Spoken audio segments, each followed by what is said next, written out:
Have you ever really stopped to think about what it means to be blessed? I mean, we use that word all the time, right? Well, today we're going to dig into the ancient language of blessing, and honestly, what we find might just change how you see, well, everything. It feels like everywhere you turn, people are talking about manifestation. This idea that your faith is basically a tool to get the things you want out of life. And it really makes you wonder, is that what this is all about? Is faith just a way to get a specific outcome? And look, this isn't some totally new idea. The whole concept of manifestation actually connects to some really powerful themes that have been in scripture for thousands of years. Just think about a verse like Mark 11:24.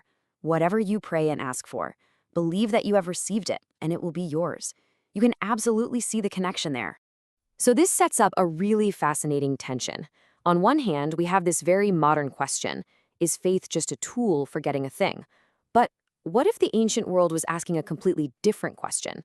What if they were asking, is faith a posture we take on, a way to experience a certain state of being, totally separate from the outcome?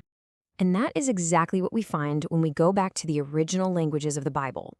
In the original Hebrew and Greek, the idea of a blessing was often way less about getting something from God, and so much more about seeing God and relating to Him in a brand new way. Okay, let's dive into this. These ancient words, they're not just simple labels.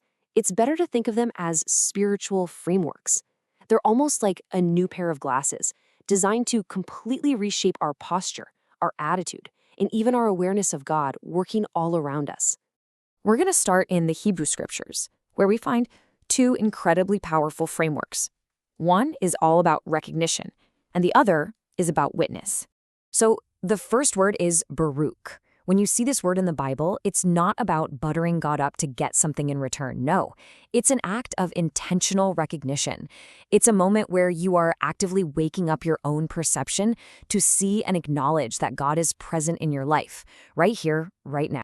And you can really feel how active this is in the Psalms. When the writer says, "Blessed be the Lord," he isn't asking for anything. He is doing something. He's performing an act of awareness. It's a declaration of what he already sees as true. See the difference? It's a posture, not a petition. All right, next up, we have the word hodo. And this goes so much deeper than just feeling thankful. Hodo is gratitude as a public witness, as a testimony. It's about taking your own personal gratitude and plugging it into this much bigger, ongoing story of how God has been faithful to a whole community. This verse from Psalm 107 is the perfect example. Give thanks to the Lord. That's not a quiet, private thought. It's a public shout. It's meant to be declared in community. It's a form of historical remembrance, connecting this one moment of thankfulness to a love that endures forever. It's gratitude as a public act. Okay, so now let's jump over to the New Testament, where this whole idea of an inner state of being gets taken even further with one key Greek term. And that word is makarios. Now, this is often translated as blessed in the Gospels, but it has almost nothing to do with being wealthy or even being happy in the way we usually think about it. Makarios describes this deep, unshakable, inner spiritual flourishing that comes from being aligned with God's reality, no matter what is happening on the outside. And of course, we see this perfectly in the Beatitudes. Blessed are the poor in spirit. Blessed are the peacemakers. The crucial point here is that this kind of blessing isn't a reward for good behavior. It's about formation. It's a description of the inner flourishing that happens when you become that kind of person. So what happens when we put all of this together? Well, we end up with this much richer, much more powerful vocabulary for awareness, one that moves us way beyond just asking for stuff. So instead of just this one generic word blessing, we now have this incredibly specific vocabulary. Baruch gives us a framework for recognition and awareness. Hodu is our framework for testimony and remembering. And Makarios points us toward that deep inner spiritual flourishing. Each one invites us into a totally different way of being.